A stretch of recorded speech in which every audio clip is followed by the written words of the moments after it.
Halo, kita bertemu lagi dalam kelas online untuk materi geografi. Yang mana pada pertemuan online kali ini kita akan membahas mengenai materi keanekaragaman flora dan fauna.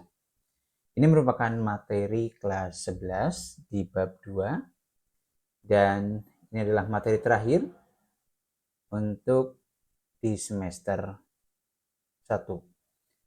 Ketika kita berbicara bab 2 mengenai keanekaragaman hayati, yang mana nanti di sana kita akan bahas bagaimana flora dan fauna itu yang ada di dunia ataupun yang ada di Indonesia. Nah, pada bab 2 ini tentang materi keanekaragaman hayati, yang akan kita bahas adalah keragaman flora dan fauna yang ada di Indonesia. Kemudian yang kedua, bagaimana sebaran flora dan fauna itu bukan hanya di Indonesia, tapi di dunia. Kemudian yang ketiga, sebaran flora dan faunanya di Indonesia, manfaat dan bagaimana upaya pelestarian flora dan fauna tersebut. Dan yang kelima, ini adalah praktek baik. Jadi apa sih yang dapat kita lakukan gitu ya? Untuk menjaga apa? Untuk menjaga pelestarian dari flora dan fauna tersebut. Yang pertama, kita akan membahas mengenai keanekaragaman flora dan fauna yang ada di Indonesia. Ketika kita berbicara keanekaragaman flora dan fauna, itu tidak lepas dari istilah keanekaragaman hayati, ya. Karena keanekaragaman hayati ini merupakan keberagaman kehidupan yang terdapat di bumi yang berperan untuk menjaga keseimbangan ekosistem. Nah, jadi ketika kita berbicara keragaman hayati di sini berarti ya kita berbicara flora dan fauna yang hidup berdampingan dalam ekosistem yang mana keduanya itu saling keterkaitan, saling membutuhkan satu dengan yang lainnya. Ketika kita berbicara flora, ini merupakan segala jenis tumbuhan dan tanaman yang ada di bumi. Kemudian fauna ini adalah segala jenis hewan yang ada di muka bumi. Jadi mulai dari hewan yang besar, hewan yang kecil, kayak gitu ya. Itu juga bagian dari fauna. Kemudian ketika kita berbicara ragam flora dan fauna, ataupun keanekaragaman hayati itu, pentingnya apa? Gitu ya.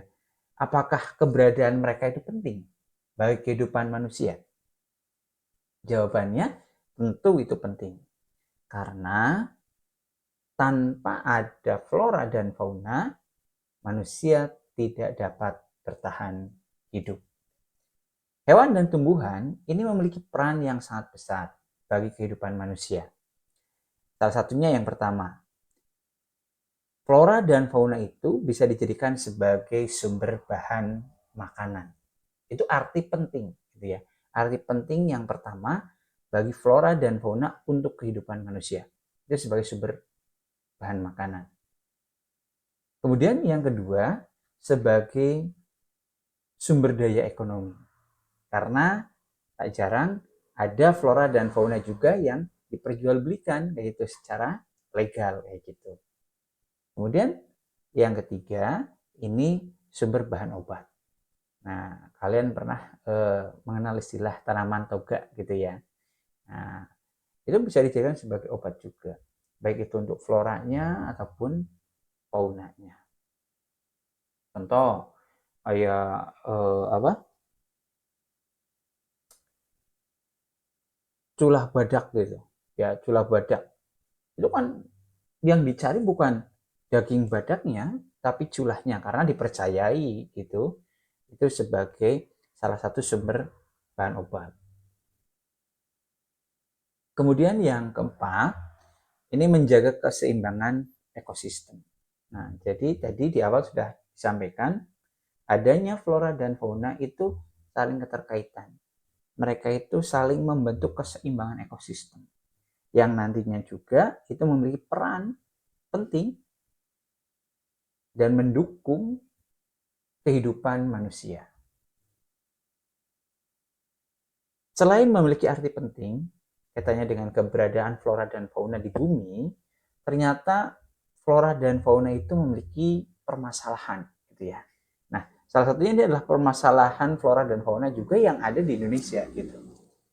Di mana menurut Indonesia Biodiversity Strategy and Action Plan atau IBSAP tahun 2015 sampai tahun 2020, kepunahan keanekaragaman hayati ini terjadi karena beberapa hal. Yang pertama, kerusakan habitat, ya. Baik karena bencana alam, kebakaran hutan, pencemaran lingkungan, maupun perubahan iklim. Kemudian yang kedua, hilangnya habitat. Hilangnya habitat ini bisa terjadi karena apa? Karena misalkan perubahan penggunaan lahan. Yang tadinya itu hutan misalkan, kemudian dialihfungsikan menjadi perkebunan, menjadi areal pertanian. Ini akan mempersulit atau dan mempersempit juga, gitu kan, mempersulit ekosistem, mempersempit ekosistem dari flora dan fauna yang ada di lingkungan alam bebas tersebut.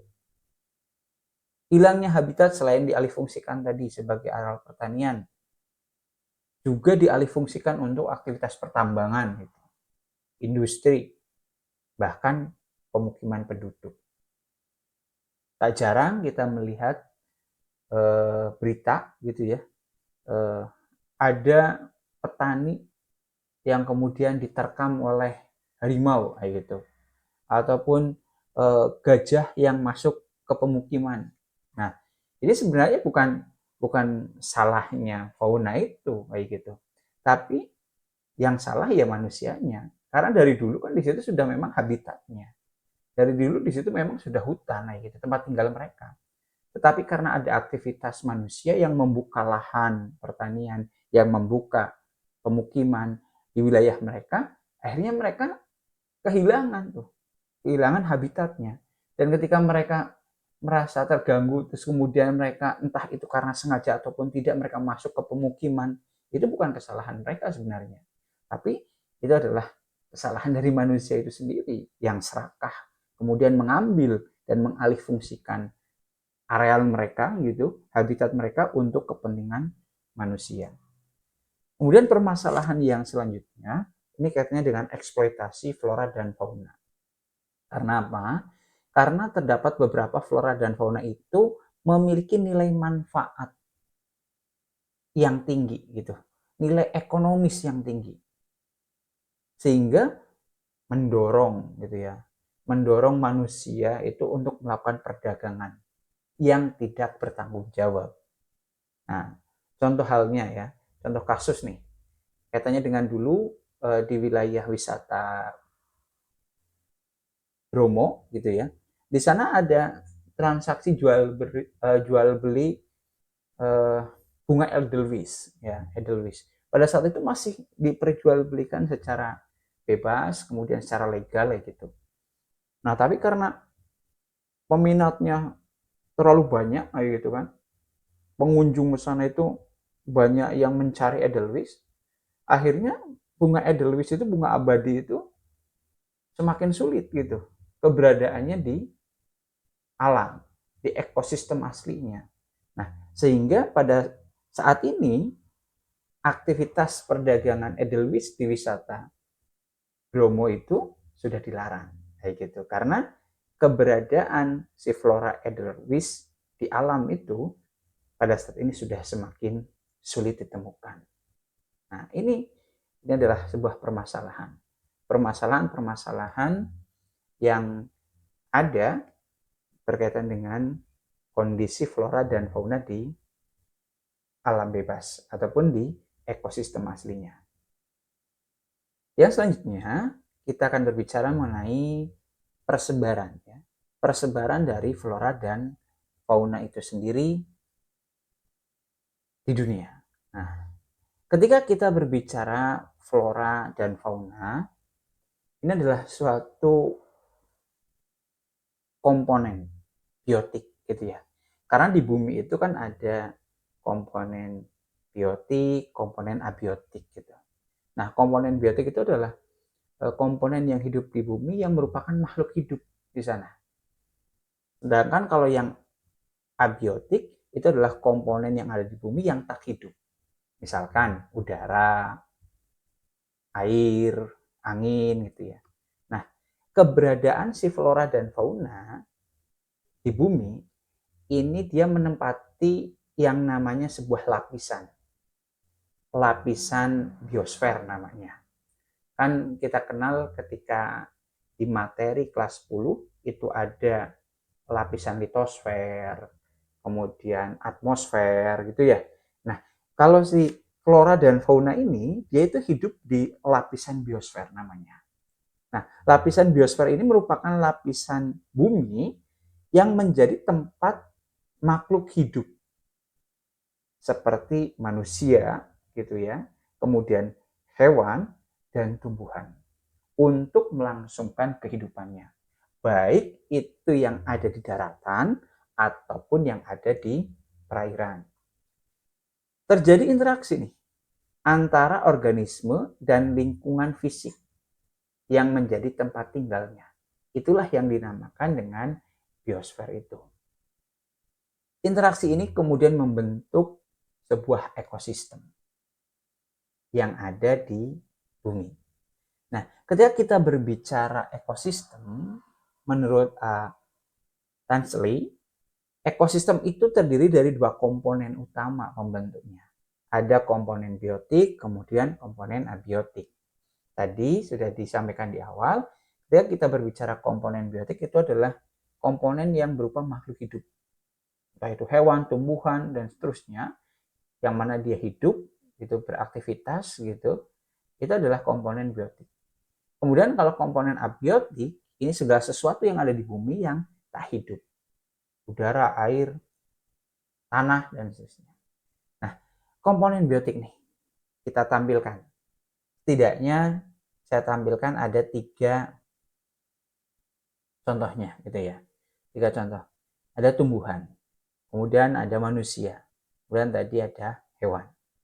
Nah, sedangkan kalau komponen abiotik itu ada air, iklim, tanah, batuan, itu bagian dari komponen abiotik. Persebaran flora dan fauna yang ada di dunia, tadi yang berupa ekosistem, dalam skala besar, kita kenal dengan istilah bioma. Bioma ini adalah ekosistem besar yang memiliki flora dan fauna yang khas, kayak gitu. Dimana ketika kita berbicara bioma, dia memiliki karakteristik, memiliki ciri gitu. Jadi nggak sembarangan ekosistem itu kemudian dikatakan sebagai bioma, tidak bisa seperti itu. Karena bioma itu dia memiliki karakteristik yang pertama, dia harus memiliki vegetasi utama yang mendominasi gitu di suatu kawasan yang luas tersebut. Kemudian yang kedua, komunitas yang bertahan dalam jangka waktu yang lama. Kemudian menempati wilayah yang luas yang ada di permukaan bumi. Baik itu yang ada di darat ataupun yang ada di lautan. Karena Alfred Russel Wallace dia mengatakan juga nanti bahwa bioma itu nanti ada dibagi menjadi 2 tuh. Ada biosiklon darat, kemudian biosiklon perairan, yang mana perairan itu nanti sendiri ada 2 lagi, perairan tawar, kemudian biosiklon perairan erasin. Ketika kita berbicara persebaran flora dan fauna yang ada di dunia, ini nanti dipengaruhi oleh faktor utamanya, itu yang mempengaruhi perbedaan bioma yang ada di bumi itu, faktor utamanya adalah iklim. Nah, iklim itu berkaitan dengan suhu dan curah hujan yang ada di wilayah tersebut.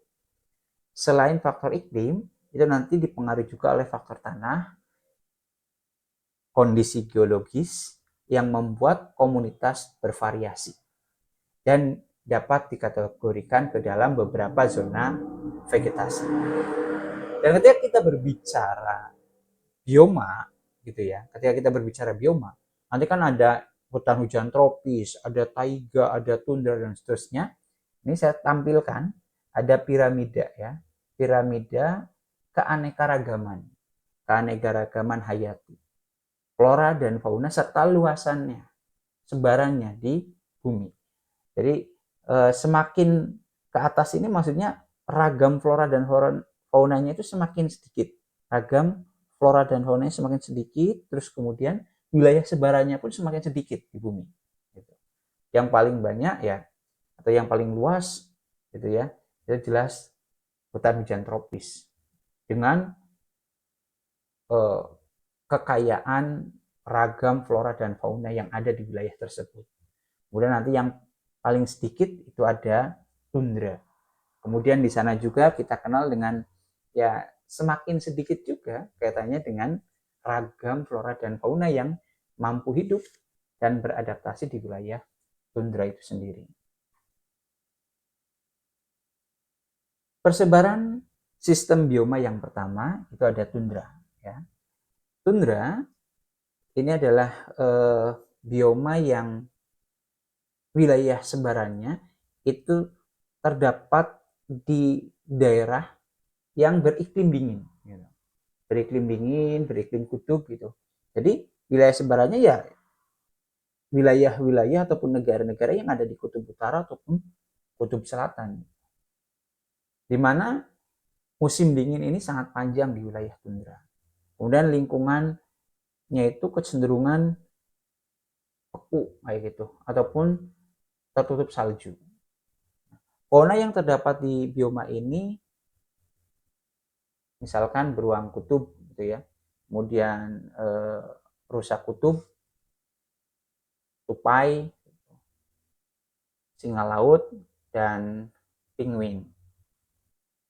Kemudian tumbuhan didominasi oleh tumbuhan-tumbuhan kecil gitu, tumbuhan-tumbuhan kecil misalkan rumput, lumut gitu, dan tanaman satu musim.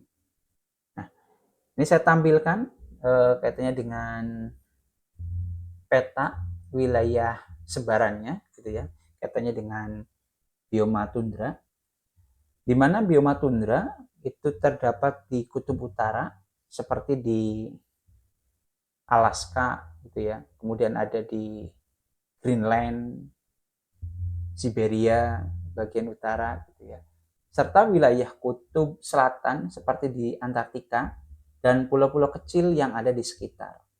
Nah, tundra itu nanti dibagi ke dalam 3 klasifikasi besar setidaknya. Kalau kita berbicara bioma tundra, ada tundra Arktik, kemudian tundra Alpine, dan tundra Antartika. Kalau tundra Arktik ini lokasinya itu di kutub utara gitu ya, dengan keberadaan atau dengan lokasi astronomisnya itu di 55 sampai 70 derajat lintang utara gitu. Kemudian wilayah sebarannya tadi seperti yang disampaikan ada di Greenland, Alaska gitu ya. Kemudian Siberia bagian utara. Kemudian kalau tundra Alpine ini terletak di puncak gunung-gunung tinggi di seluruh dunia. Kemudian kalau tundra Antartika ini terletak di benua Antartika dan pulau-pulau kecil yang ada di sekitar. Di mana karakteristik dari tundra Antartika ini dia mirip dengan tundra Arktik. Dengan suhu yang sangat dingin dan sebagian besar tanahnya itu tertutup oleh salju.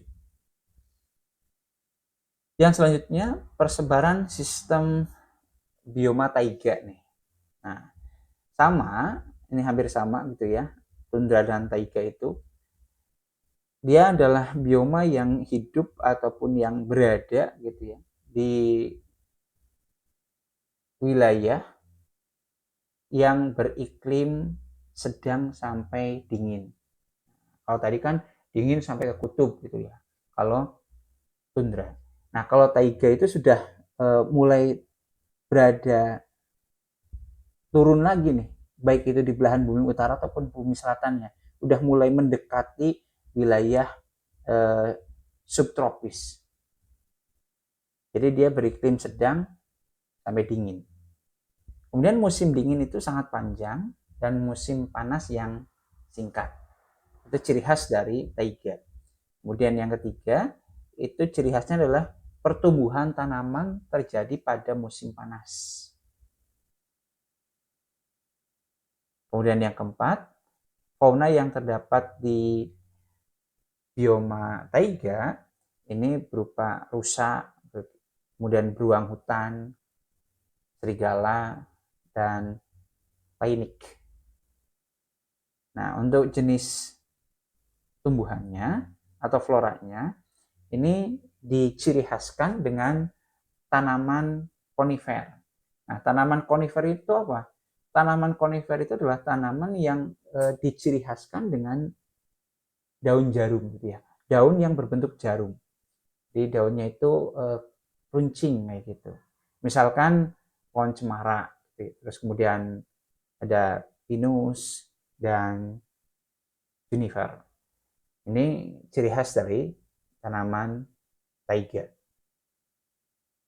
Untuk wilayah sebarannya sendiri, ketika kita berbicara taiga, itu terdapat di belahan bumi utara, terutama di Kanada gitu ya, Kanada, kemudian Alaska, Rusia, dan sebagian besar negara-negara Skandinavia seperti Norwegia gitu ya. Kemudian ada Swedia juga dan Finlandia. Kemudian secara umum gitu kalau kita berbicara taiga, ini merupakan bioma terluas di dunia yang terbentang dari Samudra Atlantik hingga Pasifik. Di antara bioma tundra dan hutan gugur, itu keberadaan bioma taiga. Nanti kalau kita berbicara benuanya, bioma taiga itu ada di Amerika Utara gitu ya. Tadi ada Kanada, Alaska. Kemudian ada di Asia itu di Siberia, Rusia, Tiongkok, Mongolia gitu. Kemudian kalau yang di benua Eropa itu nanti ada Irlandia, Swedia, Norwegia, itu terdapat bioma taiga yang diciri khaskan tadi dengan tanamannya itu tanaman konifer. Kemudian yang selanjutnya ini ada bioma hutan gugur yang berada pada daerah iklim sedang.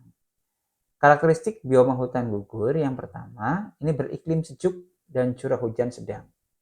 Kemudian yang kedua memiliki 4 jenis musim. Nah, ini daerah-daerah subtropis nih. Ini adalah hutan gugur. Nah, kayak Jepang kayak gitu ya. Kemudian yang ketiga, pohonnya berguguran selama musim gugur, tetapi tidak berdaun selama musim dingin. Kemudian yang keempat, pohonnya tumbuh dengan cepat selama musim panas. Untuk bioma hutan gugur, ini untuk faunanya, itu di sana ada rusa, kemudian rakun gitu ya, kemudian tupai, rubah, dan burung pelatuk. Untuk wilayah sebarannya sendiri, ini cukup merata, gitu ya, baik di benua Amerika, Eropa, Asia, itu ada yang namanya bioma hutan gugur. Bioma hutan gugur ini merupakan bioma yang tersebar di Amerika Utara bagian timur, kemudian Eropa bagian tengah dan barat, serta Asia bagian timur laut.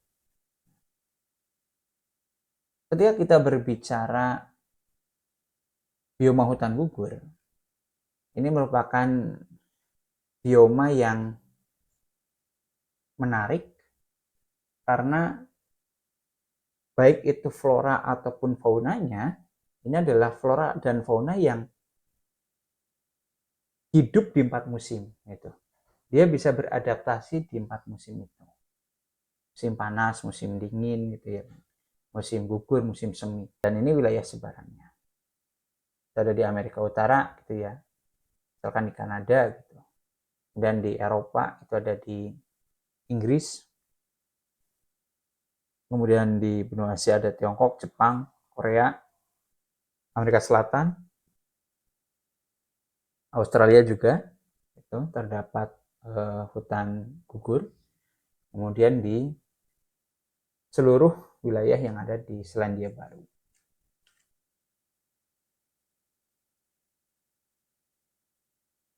Yang selanjutnya bioma hutan selalu hijau atau subtropis nih. Ya, hutan subtropis. Karakteristiknya bioma subtropis ini beriklim sedang, lembab, dengan musim dingin ringan. Kemudian karakteristik yang kedua, bentuk kanopinya kurang padat. Nah, jadi sudah ada daun-daun yang rindang, tapi tidak serindang seperti hutan hujan tropis kayak gitu. Kalau kita berbicara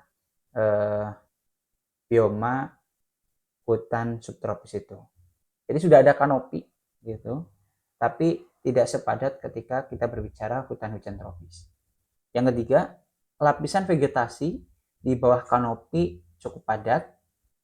Kemudian yang keempat, vegetasi berupa pakis, bambu, anggrek, dan semak. Dan untuk fauna yang hidup, itu ada keledai, kemudian rusa, kelinci, tupai, dan kadal. Yang selanjutnya, kita akan membahas mengenai bioma padang rumput. Ya, bioma padang rumput yang berada di daerah iklim sedang. Nah, bioma padang rumput beriklim sedang ini ciri khasnya atau karakteristik bioma tersebut. Yang pertama adalah beriklim semi kering, gitu ya. Kemudian yang kedua, curah hujan dan tanah tidak cukup mendukung untuk tanaman lain. Jadi ketika kita berbicara bioma rumput, ini kita kenal dengan istilah stepa gitu ya. Jangan tertukar ya antara stepa sama sabana. Nah, kalau stepa itu padang rumput yang sangat luas. Jadi sejauh mata kita memandang, di sana floranya hanya rumput saja. Tidak ada tanaman lain yang memiliki ketinggian misalkan 1 meter ataupun lebih dari 1 meter kayak gitu. Kemudian yang selanjutnya, vegetasi hanya berupa rumputan saja. Dan yang keempat, untuk faunanya itu nanti ada zebra, itu yang biasa terdapat di benua Afrika. Kemudian nanti ada kanguru di Australia dan bison di Amerika. Untuk wilayah sebaran dari bioma padang rumput di daerah iklim sedang ini tersebar cukup merata juga, baik itu di benua Amerika, Eropa, Afrika, dan Australia. Ketika kita berbicara bioma padang rumput, gitu ya, di sini ini adalah bioma yang tersebar cukup merata. Kalau di Afrika, ini nanti ada di bagian tengah, gitu ya, kemudian selatan benua Afrika. Kemudian kalau di Amerika, itu nanti ada Amerika bagian utara dan tengah, serta bagian barat. Kemudian kalau di Indonesia, itu nanti ada di wilayah bagian timur, gitu ya. Di sana ada padang rumput tropis. Tapi kalau di Indonesia itu padang rumputnya masih di diselai dengan beberapa tanaman-tanaman tinggi kayak gitu. Jadi lebih dikenal dengan istilah sabana.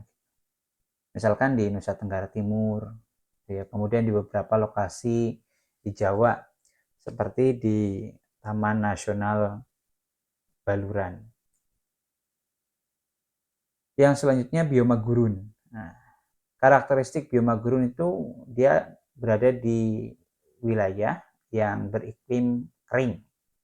Kemudian curah hujannya sangat rendah, jumlah airnya itu terbatas, dan di sana terdapat tanaman yang minim daun gitu. Karena untuk meminimalisir dari penguapan. Misalkan tumbuhan yang hidup di bioma gurun itu ada kaktus, kemudian semak-semak, perdu.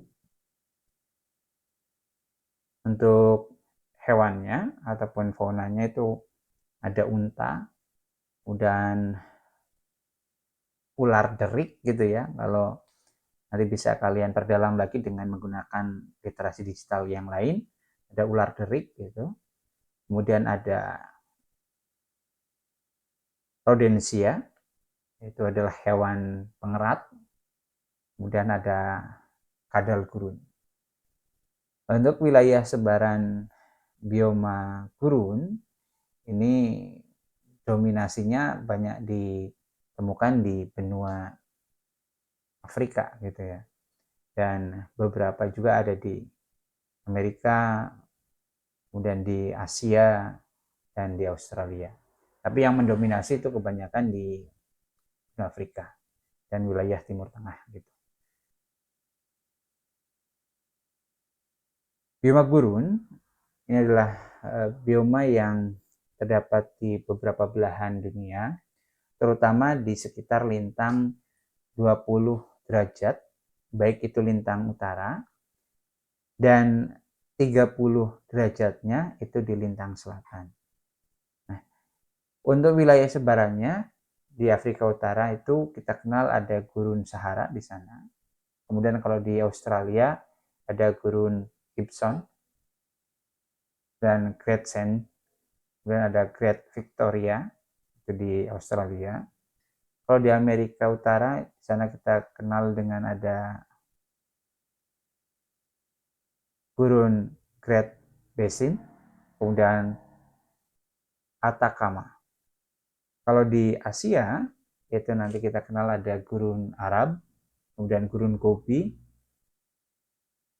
dan gurun Turkestan.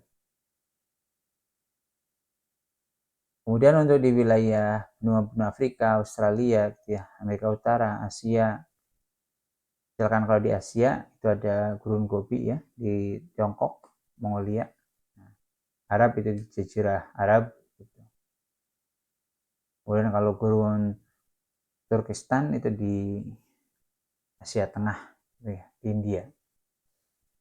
Dan yang selanjutnya ini ada bioma hutan gugur tropis. Nah, kalau yang tadi hutan gugur subtropis. Nah, sekarang hutan gugur tropis. Berarti di Indonesia juga ada nih, ya, untuk hutan gugur tropis. Karakteristiknya ini yang pertama beriklim hangat sepanjang tahun, kemudian memiliki pohon kanopi yang tingginya 20-25 meter. Lebih dari 2/3 merupakan jenis pohon yang menggugurkan daunnya pada musim kemarau, kemudian nanti pada musim penghujan dia nanti akan bersemi kembali atau tumbuh kembali. Untuk fauna yang hidup di bioma hutan gugur itu ada singa, harimau, rusa, kemudian gajah.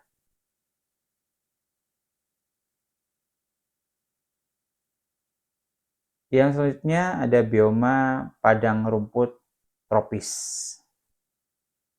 atau tropical grassland. Di sini karakteristik bioma padang rumput tropis itu bioma yang terdapat di wilayah beriklim tropis. Jadi lintang 0 sampai 23 ya, 23,5 derajat. Baik itu ke lintang utaranya ataupun ke lintang selatan. Kemudian curah hujan tidak teratur, itu cenderung hangat sepanjang tahun. Jenis tumbuhan ada pohon akasia, eukaliptus, rumput gajah gitu. Untuk faunanya sendiri ada rusa, kijang, singa, jerapah, antelop, kemudian macan tutul. Yang selanjutnya ada bioma hutan hujan tropis. Di sini cirinya dia berada di wilayah tropis, tadi lintangnya 0 sampai 23 gitu ya. Dan curah hujannya tinggi. Jenis tumbuhannya itu bervariasi ataupun heterogen. Ada tumbuhan besar, ada tumbuhan kecil gitu ya. Ada liana, gitu, epifit dan seterusnya. Untuk pohon ini dia memiliki daun yang lebat, membentuk kanopi yang luas gitu, sehingga nanti pada bagian dasar dari hutan itu kecenderungan dia lembab. Untuk jenis tumbuhan ataupun flora yang hidup di hutan hujan tropis itu nanti ada liana, anggrek, misalkan. Kemudian untuk yang endemik itu ada Rafflesia arnoldi juga. Nah, kemudian untuk faunanya itu nanti ada kera, burung, bajing, kucing hutan itu ya, ada harimau, ada macan itu. Dan untuk wilayah sebarannya, kita berbicara hutan hujan tropis ya, wilayah di permukaan bumi yang berada pada lintang rendah gitu, yang berada di daerah lintang yang mendekati 0 ya, 0 derajat, baik itu untuk ke belahan bumi utara ataupun ke belahan bumi selatan. Wilayah sebaran dari hutan hujan tropis ini nanti ada di benua Amerika, kemudian di Afrika, Asia gitu ya.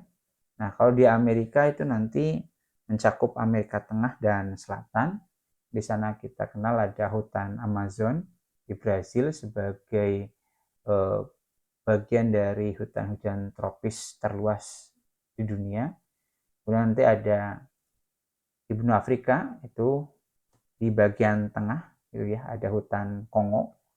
Kemudian di Asia, khususnya adalah Asia Tenggara gitu kan, nanti itu ada Indonesia, kemudian ada Malaysia, Filipina, Thailand, Myanmar gitu. Kemudian wilayah kecil di India dan di Cina Selatan, di sana juga terdapat hutan hujan tropis. Kemudian kalau di wilayah Oceania, ini ada Australia bagian utara dan Kepulauan Pasifik gitu, seperti Papua Nugini, kemudian Kepulauan Solomon. Di sana juga terdapat hutan hujan tropis. Nah, kalau spesifik di Indonesia ini jelas ya merata lah, semua gitu ya, semua di wilayah Indonesia itu kecenderungan malah hutan hujan tropis.